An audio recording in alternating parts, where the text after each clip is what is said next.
Good morning, everyone. Today on Sex Matters, I'm going to talk about infidelity. Yeah. So I've noticed that so many women have come to the conclusion that once they have a partner who is cheating, they tend to blame themselves for it. And then society tells you, oh, maybe you're not having sex well, or maybe you're not satisfying him well, or maybe you're not doing certain things that he wants you to do, or maybe you're not just being close to him. No. Can you just stop? It is not your fault. Okay, people who cheat do that because they find a different part of them outside. There's always an inner part of us that would some of us never get to explore till we die.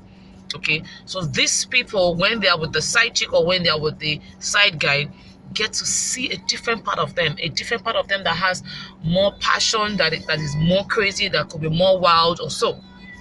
Now, some people do this because they find peace at home. Having a happy home doesn't stop your partner from cheating. So it's not always about those who have problems or those who nag and those who respect their husbands or the wives who are not being attended to. No. Sometimes as human, we look for that part of us that we never knew existed. So if you have a partner who is cheating, please, I'm going to beg you, do not blame yourself. Do not sit down crying over it. Yeah? Because all infidelity does is two things. It either breaks the home or it creates a second marriage. So decide, which one would you go for? How do you get to that level of creating another marriage despite the fact that you've been cheated on? How do you create that level of trust despite the fact that you've been cheated on? It all goes down to you. Your happiness, your joy. When you choose to be happy, then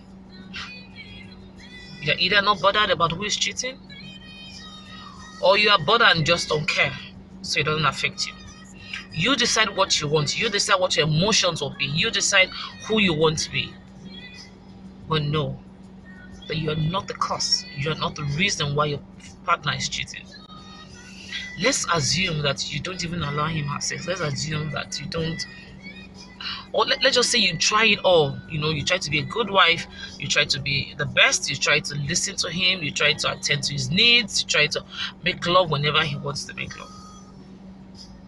Do you think that is enough? No. There is nothing you want to do that will stop. There is always that part of them that makes them feel like, wow, so I can be free with this person. Oh, you can send me your boobs. They just want to do crazy things that they feel they can't do with you. But then, another thing you need to understand is that the way you love your partner does not guarantee the way your partner will love you. Most times we feel, oh, because I love him, I can't cheat on him, so he shouldn't cheat on me. No, sweetie. Your love is yours and not his.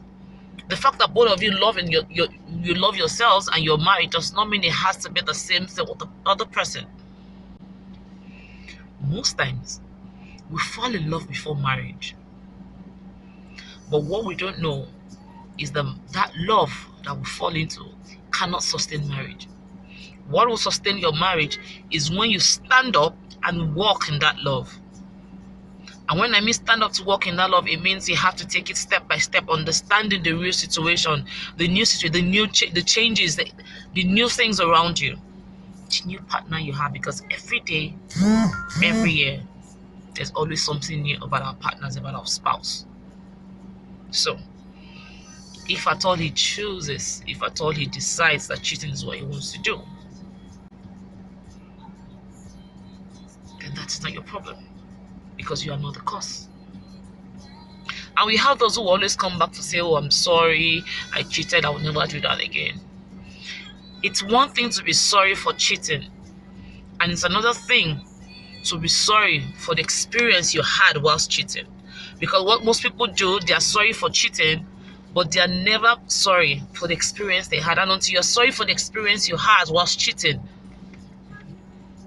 there's an 80% probability that you always go back, because that experience you want more, that experience that experience you love, that experience you want to explore. So I'm going to say,